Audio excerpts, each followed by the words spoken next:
அப்போ குடும்பத்துல வருமானத்தை பெருக்கி கொடுக்க போறாரு. அப்ப வருமானம் எப்படி இருக்கும்?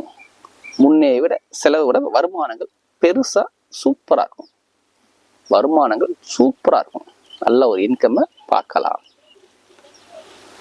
அடுத்து நான் இடம் வாங்கணும், நான் வீடு கட்டணும், வீடு பூமி சம்பந்தமா நான் கொண்டு போகணும்னா கண்டிப்பா அதையும் வாங்கக்கூடிய யோகம் இருக்குது மேசத்துக்கு.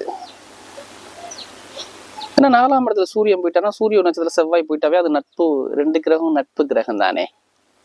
அப்ப வீடு, இடம், பூமி, வண்டி, வாகனம் இது எல்லாமே அழகா சூப்பரா கொடுத்துருவாரு.